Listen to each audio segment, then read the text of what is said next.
السلام عليكم ورحمة الله تعالى وبركاته. الشمع عركفوني كبجمتوتا في جالة تمتوتا هردفتوتا مهي أرسيتو تومرت كيسان وان هاجراتو بغان هاجرات تني سنين جتشا أنتنا اللي كاتي أبوليتي تينتا أرغتان تانا قبط دي سنيف دفاي جتشو مالي جتشون كيسانين أولمو غرو كاتي أكا ميديا سوشال ميديا الرد والجلاب تاجرانيتي jaalallarraa jedhani yaa jara kenna yaa shamarran kenna dhiirri qabaa innaan kilooriksii kana lashima walaa kulli haal wanni isinin jechuu barbaade ani kilooriksii jechuuni si ajjeesee saa sanin lubbuullee nama hin baasu walaakin immoo isin darara rabbiillee wal dhabdan yoo dhiirri tokko isin gatee deeme dhiira hedduutu isa duuba jira dhiira sagaltu haadha duuba jira dhiirri hedduu jira ka isa caalu rabbi sii fiduu danda'a maaliif rabbiin kenna wa asaa an tuhibbuu shay'an wa huwa khayrun lakum wa asaa an takrahuu shay'an wa asaa an takrahuu wanni isin khayri isinii fakkaatu ka keessi isaa hamtuuttu jira jaa rabbi wanni immootu isinii hamtuu fakkaatu ka khayri isinii qabu jira jaa rabbi kana waan taateef yooki kasi biraa deeme kuni waan khayrii siin qabne ka isa caalu rabbi sii fiduu heda isallee yoo ta'e sillee yoo ta'e yoo isiin si gattee deemte rabbi ta isii caaltu sii fiduuf deema kanaaf yaa jara keen lubbuu teessan hin baasan lubbuu teessan lubbuun namaa tuni waa hundarra qaali namni lubbuu takka ajjeese akka waan lubbuu addunyaa guutuu ajjeeseti jedhan namni lubbuu takka jiraachise akka waan addunyaa lubbuu addunyaa guutuu jiraachiseeti jedhan kanaaf obboleewwan kiyya haga feetan yoo jaalattan haga feetan yoo waan feetan taatanis waan akkanaa hin dalaginaa bileessi wallaahi waan akkanaa hin dalagina kilooriksii jechuun mardhumaa kee yoo si kukkute malee mee maal fayyada kanaaf yaa jara keen haguma feetan illee yoo taatan kilooriksiin dhugina wallahi kilooriksiin dhugina hedduu waan garaa nama nyaatu hedduu waan nama gaddisiisulleedha jechuudha kanaaf tadabarte silaa dabarte isin warri sagalee tiyya tana dhageettan lubbuu teessan hin qisaasessina wallahi lubbuu teessan hin qisaasessina maali jennaan lubbuun namaa tuni qaali waa hundarra qaali kana waan taateef yaa jara keen homa feetellee wanni feetellee yoo dhufte lubbuu teetin hin taphatin hummaan feete yoo dhufte lubbuu teetin hin taphatin unasiin jedhe kanaaf marti keessan warri sagalee tiyya tana dhageettan laayik sheer koomentii gochuullee hin dagatinaadha yoo mootu malleessan jiraate dhiifama yoo mootu gongoras qabaadhe koomentii jala naa kaa'aa isiniin jedha galatoomaa ulfaadha Usmaan keessallee gabbu'ee sanii gargaarsa irratti hundachi keessatti dubbachuu ture. Kana jechuun dhiibbaa biraati. Akka dhiibbaa biraati inni uf galaniis ni beeknaa jechuudha. Qabsoo kaleessa ture wajjin. Kana wanni jaamaa ture. Soo walumaa galatti yooniif riisitii laal warragaa biraa tokko hin feenu. Ragaan nuti barbaannu riisitii amaartichi maallaqa irratti ijoollee Oromootiif kaayesan ta'as baasee ni qabnaa jettan san warri kaleessa jechuu turtan maqaa keessanis ni yaama yoo jettan. Riisitii san nuu fidaa. Yoo riisitii san nuu fiddan itti gaafatamummaa kan nuu fudhattu ijoolleelee fakkeenya maallaqa irraa buufatte san jechuudha. Kanaan ala ragaan biraa tokkollee yoo hin jiraanne akkana maqaa wal belleessu cubbuu warratti oofuun takka takkaan beene waan ta'eef waan kana yoo dhugumatti dhugaa ragaa harkaa qabaatanii risiitii ka jedhan taate nuti hattoota itti gaafatamna sana boodatti akkasitti wanni jiru guutuun ifa isin ba'ee mallaa kanallee isin dhiyeessina yoo mallee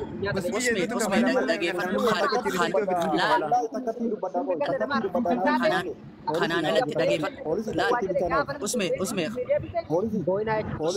Poolisiin haawwasi takkatti haawwasi usni daqiiqaa takkanaa kenna akka dhiiraa qabdee jirti ijoolleen na bira jirtii fi miti qabdee jirti amaara yookiin bututtuu gaara keessa deemtu osoo hin ta'in isa wajjin dalagatu isa waggaa biyya kana keessa waggaa 10 ol taa'e qabdee jirti dhageeffadhaa qabdeemi garuu maafiyaan ka mucaa Oromoo qabee fi haalli Oromoon ijoolleen Oromoo amaartichatti qabdee fi haalli immoo amaarri mucaa Oromoo itti qabde waladda amaarri mucaa Oromoo qabde abbaa kiyyayyuu yoo ta'e ani wanna takka gadi dhiisu amaara feeta walirra qabaa malee qalaa malee ani gurbaa gadi dhiisuu jedhe ijoolleen Oromoo ka qabdee miidiyaa irratti as baafteef ammoo nullee amaara qabneetiniin akka gadi dhiistan nullee gad dhiisnaa yoo isin gad dhiistanidha Dhageeffadhaa Oromoo yoo dubbii dhugaa feetan.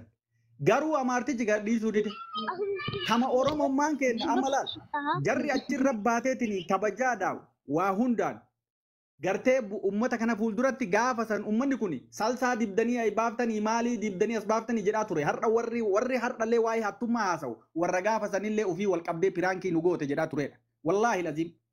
Har'a eega bahee gurbaan Amaaraa miidiyaa irratti dubbate amanan malee Oromoon Oromoo qabdu hin jiru warra jedhu dheengadduma tana kalirraa eegalan malee kalee eega gurbaan liibirra dhufe wanta jedhan malee.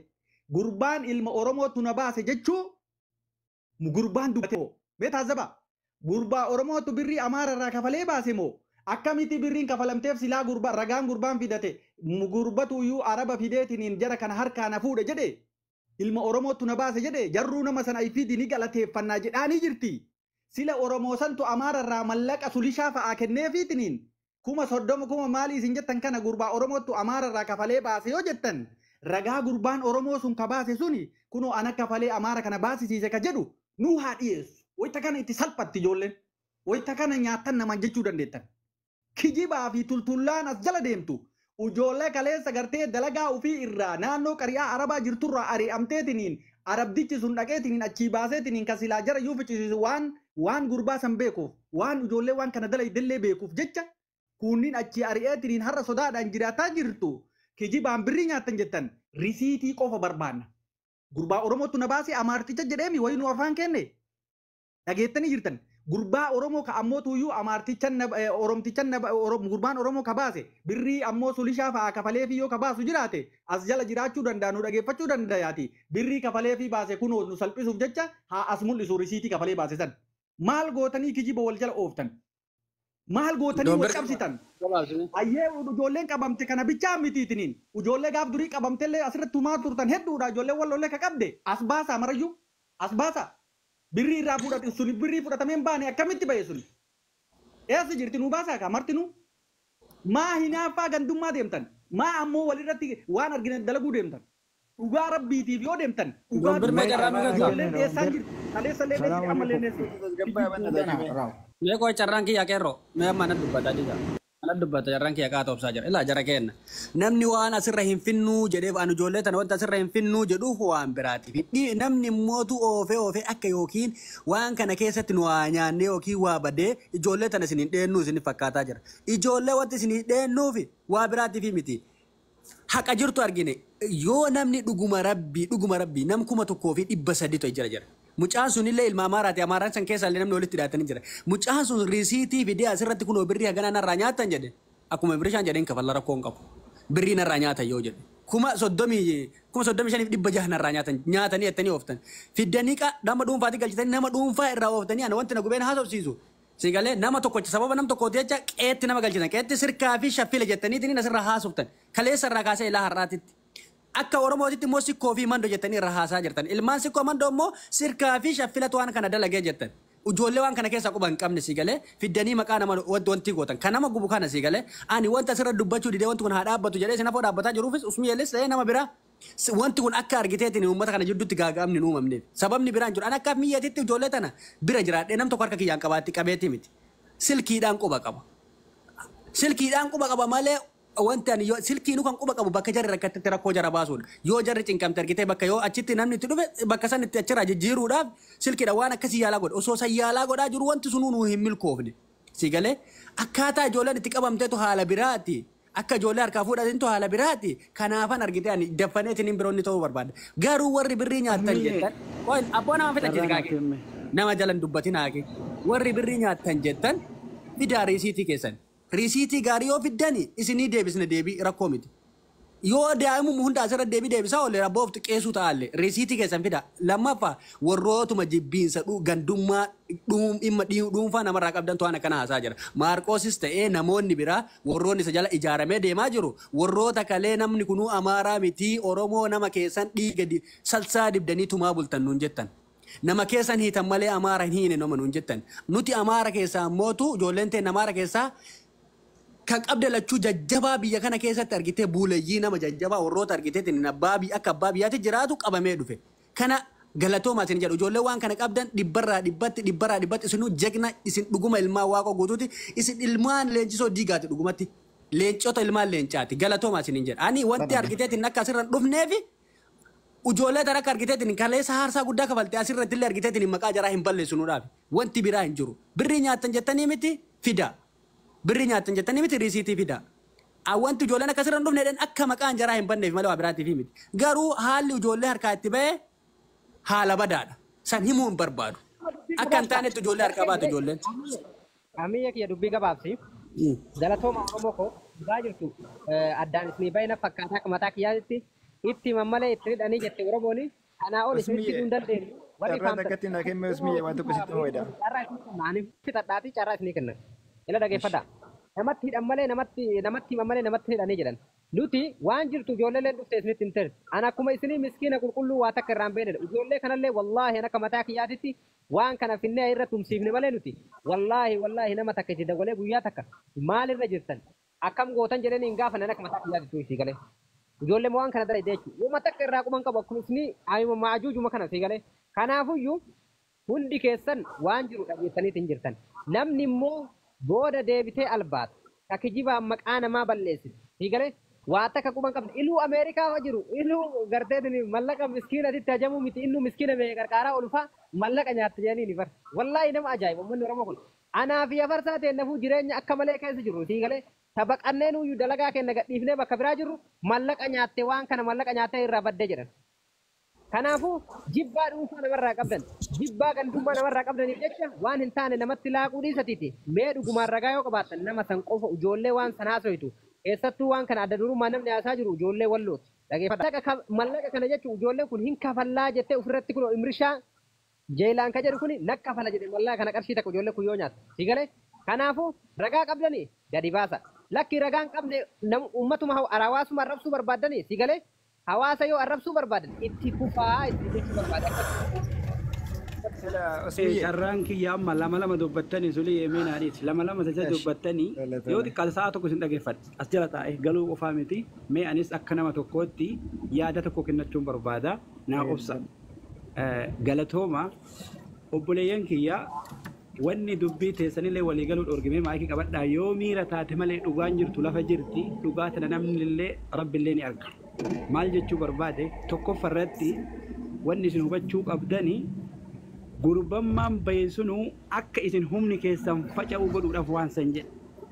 Amma yoo hubattan humna keessan kakalee bakka tokko jiru ka agartanii osoo kutaa waliin qoodin diinarratti xiyyeeffattan san isin faffacaase malee osoo mallayni nyaatame riisitii gaffidaa kuni fayyadama isaan numa wal afaan deebisuu nurratti dalagan. Wanni isin beekuu qabdan. Tokkoffaa yeroo waan kana dubbattan miira hin dubbatinaa miirri akka nama mallaqa nyaatee isin fakkeessa namni keenya kun miira waan dhaga'u warrummaan hawaasni komantii kun warri nyaatan jedhullee dhugaa qaba akkamitti dhugaa qaba ila waa tokko hubadha haga namaaf galu isinii warri hin nyaanneettanillee dhugaa qabdan akkamitti yeroo laayivii gubbaa jiru gurbaanii ammallaqa isin jettan kana hin kafalaa gannan dhiisaa jechuu gurra keenya qabriitiin dhageeffadha. Ergasii immoo gurbaan kun akkuma jedhame amma namni waan kana dalagee akka hawaasni kun wal nyaatu godhe Oromoo agartee Amaara osoo Oromoon ta'in tamaqaan Oromoo Amaaraa santu isinillee nyaachisee gurballee baase qoonqoo ofiitiif dubbiin lafa jirti. Garuu wannan isiniin jedhu gurbaan bahe sun osoo riisiitii qabaachuu baate na dhageeffadha maayikii naa qabadhu poolisii. Mallaqa kafalee bahini jedha maaliif jedha tokko humna keessan kana dhawuu irratti. Lama Oromoo agartee Arsii Walloo maal jedhu kana addaan facaasee akka humni keenya kun faca'ee walitti deebinu nu godhu siyaasa irratti taphate. Isin immoo Oromoo keessa dhageeffadha miidiyaa kanatti argaa jiru warra isin maqaa dhooftan akka eenyu an sodaa namaatiif walaa Maarqos walaa jinniini isin cabsuudhaaf keessattuu waan kana dhugaa fakkeessanii hawaasa keenya kayoo agartee anillee laayivii isin nama arrabsu dhugaa jette. Kayoo kun warra dhugaa fi soba addaan hin beekne kana burjaajessuun isaanii sirriidha. Garuu isin wanni beekuu qabdan humni keessan kun akka hin cabne. Yoo dhuguma ragaa qabaate riisiitii fida dhageeffadha akkaawuntii isa wajjin lala. Waan sobaatii fi garuu humna keessan hiruun ijoollee wallollee haa ta'u akka ilmaan si komandootti haa ta'u akkuma kalee diina duuka diina kokkee qabdan sanitti yoo dhaabbattan gaariidha. Gurbaan gabbayee Oromoo namaa jechuun ragaa qaba Oromoo baasemi isinuu himtanii mallaqa dhiisaa bar. Lala Oromummaan baasuun akka hamilee nu cabsite beeka. Wanni isin godhuu qabdan amma yoo danda'ame. Oromoo gurbaa san baase laala. Bakki inni itti galuu fi akka inni itti galuu fi akka itti baase Oromoo sani malee ofii keessanii waliin dhayinaa humna keessanis eeggadha walillee eeggadha birriin hin nyaatamne birrii hin nyaatamin akka nyaatamitti fakkeessanii humna keessan cabsuudha fi wanni isin beekuu qabdan tokkummaa keessanii fi humna keessan tiifadha jechuu barbaadetti ballaanuu ni arga. Ka ija qabuu miti ka ija hin qabne ka gurra qabu ni dhagaa ni arga dubbiin dhugaa lafa jirtu osoo mallayni ba'e ina kun horiisiitii akkaawuntiin kana fida. Waan sobaatiin humna keessan kana garaana nyaate waliin miidhina har'a kalee warra wajjin qabsaa'u dhiisa waan biraatiin isii warri gastii kana keessa jiru garaan keessan amma walitti qoola kaase maaliif jecha namaa laaltanii jecha namaa hin laalinaa dubbiin lafa jirti ka walitti isin dhaye amaartichi illee jedhuuf mirga qaba maali humna keenya kana waan cabuu barbaaduuf kanu baasellee amaarri sun immoo gurbaa Oromoo san waamtee galateeffachuumi meedaaliyaa badhaasuu ni dandeetti maaliif siyaasa ajaa'iba taphate. Lal siyaasa ajaa'iba taphate gurbamman Oromoo sun wallaahi amaarri osoo argite ni badhaasti maaliif badhaafti hay waan hin taane godhee bar numa keessaa maqaa Oromoo dhaate Oromoo ta'ee jara san baasuun wallaahi mallaqa 30,000 kafalee hawaalaa baasu caalaa akkasitti Oromoon baasu san ture namii dheedoo birrii nyaatame caalaa amaaraaf mirga dhufe kanaaf dubbii lafa jiruuf waliin dhabinaa akka kutaatitti illee waliin galchina mallayni hin kafalamne garuu ka mallaqa osoo hin kafalchiisin kafalee sun illee maali isin cabsuu yaadeti nama jalan deemna jechuu barbaade ijoollee wallollee ijoolleen si komando akkuma Oromoo walii galatti diinni tokkichi kun akka nuti taphate addaan nun hirree jechuu barbaade galatooma carraan akka nu keessaniif ulfaadha. Yoo namni waa nu gaafatu jiraate Habibi yoo namni waa nu gaafatu jiraate nu haa gaafatanii yookiin hin buuna namni gartee qeeqa qabu yoo jiraate. Boonaa naa dubbatu jedha nama eekoo yaa. Boonaa naa dubbatu qaaqadhee isinurraa qeeqa naatu. Boonaa baalee dubbadhu. Uummata hundi keessanuu assalaamu alaikum siniin jedha.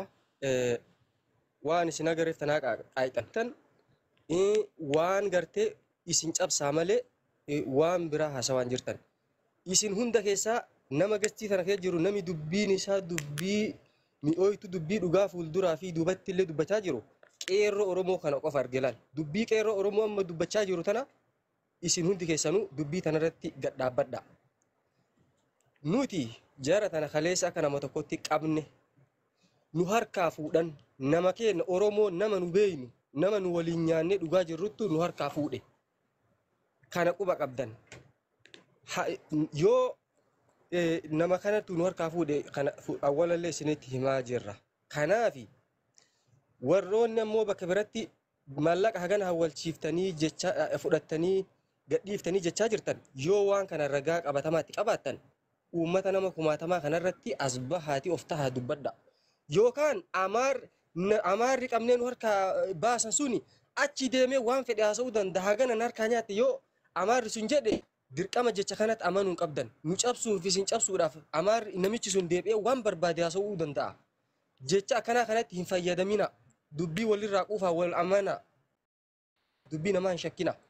Kanaafi namni mallaqa jara hawwalchiise shilingiin jara shilingii hin hawwalle jara nu harkaa baaftetu gadhiise yoo gadhiifamu tahe isin galee. Boona dhiifama wajjin. Mucaa dalagee isaan taa'u ijoollee kana baasiise kana mucaa Oromoodhaa kana nu baasuu dandeettanii mucaa kana. Dhaggeeffadhu. Osoo jara tana miila ammaa kana kan finnu taa'ellee dubbii biraa dhalchiiftan Oromoo isin ajandaa malee dubbii tana dhugaan barbaaddan isin hundi keessanuu ajandaa feetan hundi keessanuu nu nama fiduu dandeenyu nama burgana malee waliin deebinee waliin nyaachuu dandeenyu namni nu harkaa baase. Dhaggeeffadhaa sinima yaa uummata na dhaggeeffadhaa nami jara nu harkaa baase miila ammaa kana jala taa'ee nama nu dhaggeeffachaa jiru nama koomantii isin barreessaa jiru sodaa irraa qabnu takka jedha yoo isiniif illee burgana malee ajandaa waan biraa fiddan. Kanaafi waan ni tokko wanni uummati bakka hedduutti haasaa jiru mallaqa nyaatanii gadhiiftanii jechaa jiran. Wallahi nami mallaqa nyaatee jara gadhiisan jiru jara giddiin huyna fiitiin nu harkaa fuudhan arabaa wal ta'anii. Kanaaf dubbii kana gabaabsaaf dheeressinaa yaa uummata walii gala.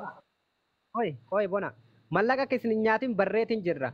Garuu immoo wanni barbaannu tokkoffaa nama kenna diina isinirratti tahee isinii waan kana aarsaa itti kafaleetiniin mucaa sangumaa baasuuf jecha akkas gootan lubbuu keessan isinirratti faradee ta'e osoo arabni sun akka dhufteen isin achitti xarayde. fidee nama diina gartee ilma Oromoodhaa ka isinirra diina ta'eetiniin gartee naafxanyaa ilmaan Oromoo darraa jiru kun itti dhagaamuu dideetiniin dhufee isin ganee isin harkaa fuudhe kana mucaa kana wanna jechuu dandeettanii baasuu dandeettanii. Ela usmiyye mee jarran akan Dhageeffadha. Isinii himna dhageeffadha. Amma mee nu dhageeffadhu dubbii tana Suleeman mee usme. Usmisha nama amma sii fiduu dandeenyu siillee ni finna. Yoo jara tana finne jarrummaan tunis namni diina kenna waliin wal ta'ee nama nu harkaa diina kan nu harkaa baase yoo asirratti uummata kumaatama kanarra isiniif finnee dubbii dharaa jarritu nurra dubbatte jarri mallaqa kana nyaatte yoo anaa sulishaan jette isin Oromoon hundi dirqama dubbii tana nurra feetayyaa fi isin uummata akkanaati warri jala jiruuf ta'u gubbaa jirullee. Ajandaa keessa kana dubbii tana gabaabsaa yaati. Wanni sodaatan hin jiru. Mallaqa kana gaafa nyaatu namni akkanumatti gartee dhageeffadhu. Mallaqa kana akkanumatti nyaatu ragaa fidan mallaqa isin akkaawuntii isin irratti ergattan san risiitii isaa isinii fidanii gaafsan fiddanii mucaa gaafa dhiyeessitanii mallaqa kana nyaatteertu ijoolleen kun hin kijibdi gaafa mucaan sun isin jedhu risiitii nu baasi jennaan. Yoo risiitiin hin baasin isa jecha kijibaan. Usmiyye jarran akimee takkatti. Dhageeffadhu. Jara jechuun obboleessoo nama gartee waan kijibaa tokko risiidii kijibaa asirratti fiddeetti maqaa nama balleessuu dandeettu jarri. Karaa uummata Oromoo kana waliin dubbii waan fahamtan. Usmiyye na dhageeffadhaa mee takkatti daqiiqaa takka bichaa isin dubbadha. Jaran risiitii fida jennee isin kadhanne risiitii dhabnee miti. Warri kaleessa asirraa shaayidhaa turtan ijoollee kutaa biraa ijoollee walloo fakkeenyaaf bexaam itti akka waan nuti birri nyaannee birri nyaachuu bira tarree akka waan nuti nama faayidaa hin qabne tokko nu godhaa turtanii koottaa jennee isin affeeree dhufuu diddanii akka isin dharanurra keessan argineerra rabbilee isin argeera. Ammallee isa lammaffaa nuti osoo dura qarshii kana nyaachuu barbaanne jalqabuma miidiyaa kanarraan baasnu sodachaadha. Mana keenyatti waan barbaanne godhuu dandeenya. Obboleessi biyya Usmiyyaa irraan deebiin dubbii kana ila ijoolleen ta'ina dhageeffatu Usmiyyaa ila Usmiyyee irraan deebiina innu isin ajjeese yoo risiitii sobaa isinirratti fidanii akkaawuntii isaan baankii keessa nama qabna laalila as keessa taa'ee akkaawuntiin kun feekidhamu asliidhaa gaafachiifna jarru innu isin sodaanne osoo asiin isin ilma Oromootiif jecha dararamtanii lubbuu ta'e isinitti fide isuma san fidaa ila waa tokko sodaatin amma boona maal jedhe yoo inni risiitii sobaa fide hoo jedhe hin fayyadu haa fidu risiitii sobaa akkaawuntii san Usmiyye mee takkatti qaame daqiiqaa takka bichaa basachuu waliin dubbadha. Qoy ilaala doombir dhageeffadhu qoy Usmiyye na dhageeffadhu la mucaa nammata na fida qoy dhageeffadhu asitti hima dhageeffadhu obboleessoo garuma jettee na jettu iyyuu mucaa nammata na fida mucammaan alagaa nu ta'ee ijoolleen nu harkaa baase sun yoo birrii jarti na harkaa baasteerti birrii kana jiratu fudhate yookaan risiitiin nutti kenne mucaan kun jedhee risiitii fidee erge birrii kana anaaf imri shakka fada kun amma tana fide mucaa jechaadha isin jala jira mucaani biyyi lafaa abjuudha si ergateera galchuudhaam uummata gabbuusi. Dhugaan jirtu kan akkan muutii nama jala mee muutii qabadhaa jedhan muutii qabadhaa mee namni kuwwan eenyuun maqaa isa eenyuun dool galchaa muutii taran qaba qofa biyyi lafaa abjuudha lakkoofsa takka barreessi tokko barreeffadhu lakkoofsa takka barreessi jala jira dhugaaf jiraanna dhugaaf duuna jara kenna garaaf jennee hin jiraannu ergadhu. Ayyee gad. Eenyu jedha maqaan isaa? Maqaan isaa eenyu jedha? biyyi lafaa abjuudha.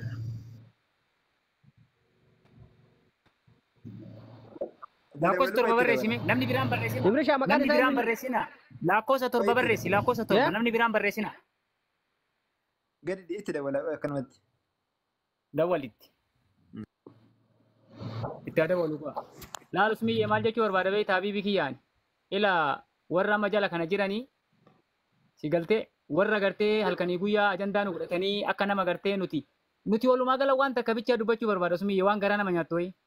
Mucaa kanarraa cafacafnee yoo nyaanne wanni nama galchuu jira tokkoffaa wanni nama galchuu hin jiru garuu ammoo waan nu galchuutu jira maa inni nuti mucaa kanii jennee jiraan dhagaa mee lamee qoy boona nuti mucaa kenna kan qabame sanii jecha hirriba dhabne haga hadhaa guyyaa saddeet. Abiibi Usmiyye ilaali mucaan dhufee.